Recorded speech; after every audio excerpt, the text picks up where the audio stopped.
Teman-teman sekalian, makin kita menjaga hubungan dengan Allah Azza wa Jal, makin kental kita mendekatkan diri kepada Allah Subhanahu wa Ta'ala, makin kita paksakan, maka makin dekat Allah dengan kita. Misal contoh, antum praktekin, buat jadwal 1 bulan dari sekarang, atau 1 minggu dari sekarang, 1 bulan lah dari sekarang, coba antum buat sebuah catatan sederhana amal ibadah yang sudah antum kerjakan yang menurut antum paling sempurna, pribadi, tidak usah liatin ke orang lain.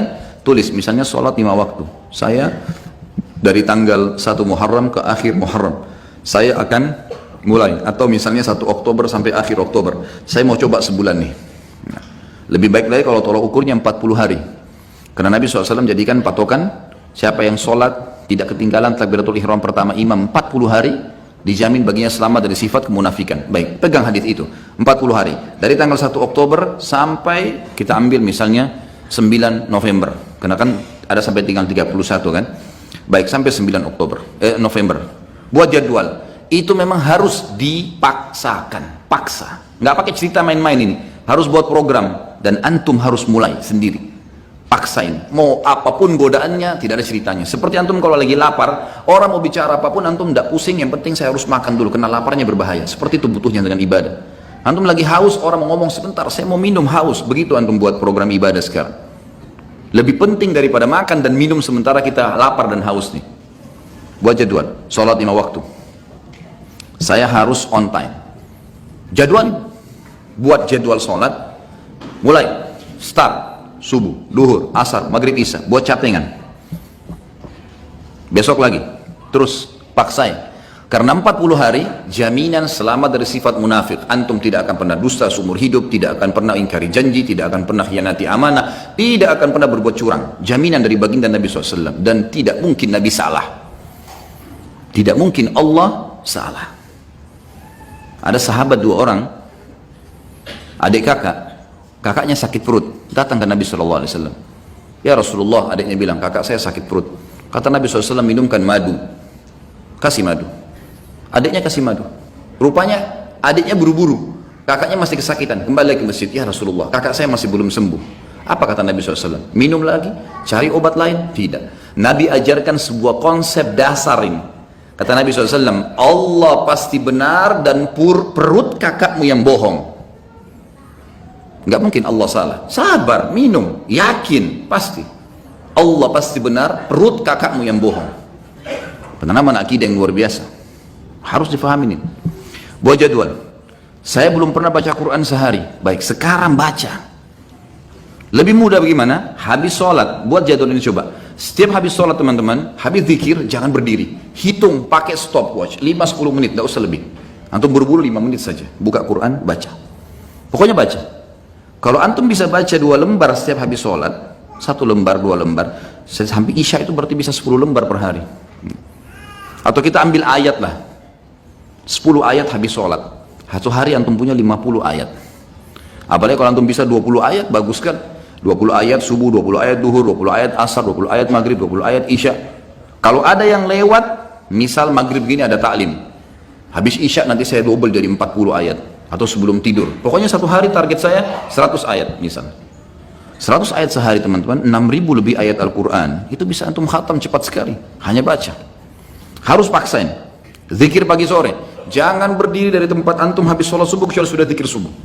Harus, apapun godaannya enggak, duduk dulu sebentar. Dan teman-teman, saya pernah praktekin zikir pagi, asal antum sudah rutin lakukan, maksimal 12 menit, maksimal udah 12 sampai ini kita baca zikirnya. Kalau ditambah dengan wirid yang lain seperti la ilaha illallah wahdahu la syarika, ini saya pernah baca 100 kali. Saya praktikin ya, dengan tidak terlalu buru-buru, tidak juga terlalu pelan. La ilaha illallah wahdahu la syarika lahul mulku wal hamdu wa huwa ala kulli syai'in qadir. La ilaha illallah wahdahu la syarika lah. Jangan berhenti mulut antum, sambung, nyambung. Itu 7 menit selesai 100 kali. Jadi semua paling lama 20 menit. Duduk dia di situ. Apalagi kalau antum duduk sampai syuruk, itu masya Allah, bagus sekali. Saya yakin 20 ayat dan zikir pagi tuntas tuh waktu syuruk. Jangan ngomong teman-teman sekalian, kecuali ada taklim.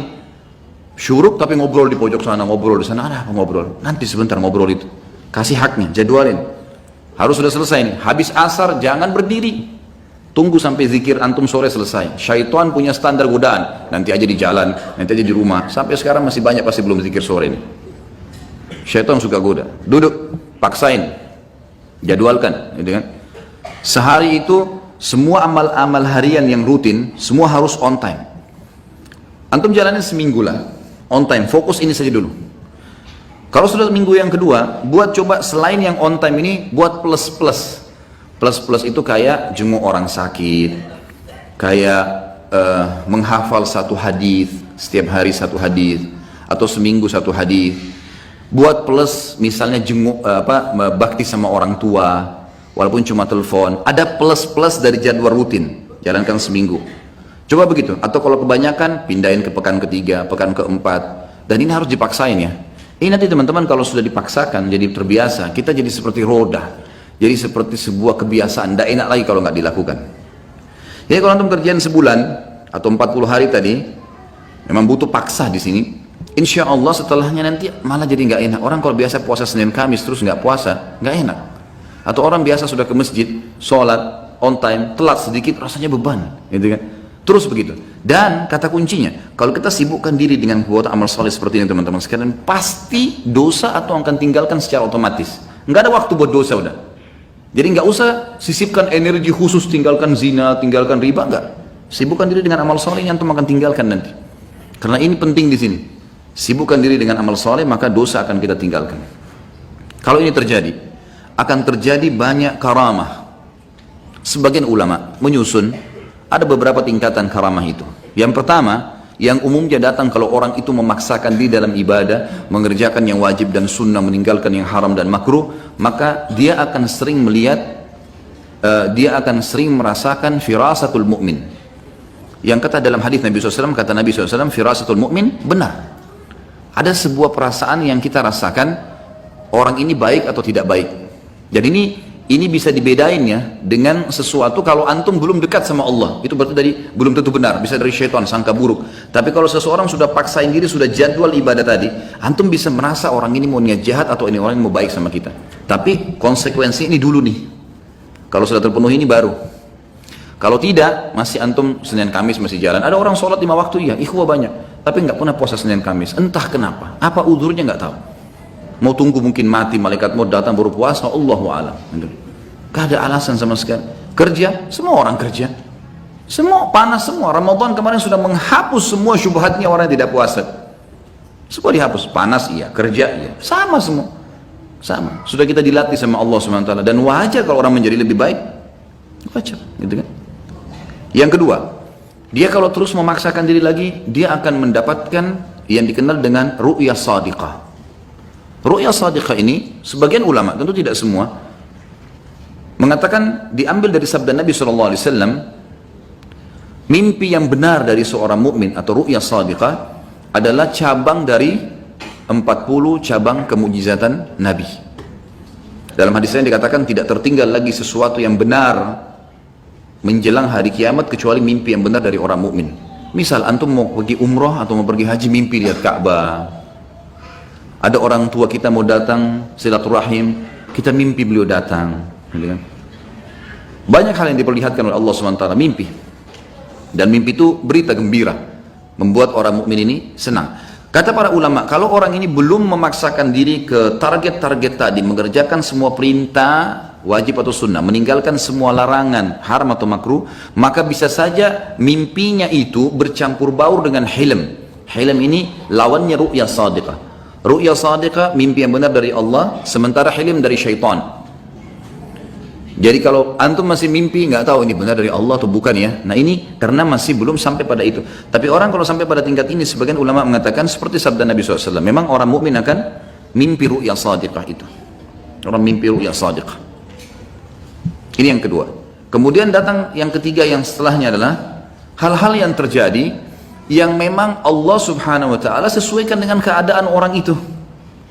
Bisa saja lisannya menjadi petunjuk bagi orang. Seperti misal Umar bin Khattab radhiyallahu anhu, di zaman khilafahnya beliau pernah tiba-tiba naik mimbar, kumpulin orang di masjid, lalu beliau mengatakan, "Hai pasukanku, ke gununglah kalian, ke gununglah kalian." Bahasa begitu. Orang yang lagi di dalam masjid, apa ini? Amir Mu'minin bicara apa ini? Ke gunung, udah ada pasukan di masjid, bukan pasukan ini. Orang belum mengerti pada saat itu. Lalu Umar bin Khattab turun dari mimbarnya. Orang juga nggak ada yang nanya. Selesai. Ternyata Umar bin Khattab lagi mengirim pasukan di perbatasan wilayah Persia. Datang pasukan tersebut, lalu mereka yang memberikan kesaksian. Mereka mengatakan, ya Amir Mu'minin, Allah telah berikan kami kemenangan. Kata Umar, bagaimana kalian menang di depan orang-orang semua? Kata mereka, kami pada saat didesak oleh musuh, dan kami yakin kami akan kalah, kami yakin akan dibantu oleh musuh. Tiba-tiba kami mendengarkan suara Anda yang berkata, wahai pasukanku, ke gununglah. Dan kami lihat di belakang kami ada gunung, kami naik ke gunung tersebut, mengatur strategi, kemudian kami melemparkan anak-anak panah ke musuh dan kami menang. Umar bin Khattab waktu itu yang muncul adalah perasaan dia tidak bisa lihat ghaib. Umar bin Khattab tahu itu, tapi ada feeling yang sangat kuat di situ, kalau dia harus ucapkan itu. Maka dia ucapkan dan dibuktikan di lapangan, Allah berikan kemenangan pasukannya. Tapi ini bukan orang-orang yang biasa, bukan orang yang baru Senin Kamis sholatnya, baru 2 kali 3 kali datang taklim, baru tiba-tiba mau, apalagi kalau sudah pakai aku dan saya tadi, lupain sudah ini. Jelas ini? Ini bahasa Indonesia ini. Jangan lagi tidak faham.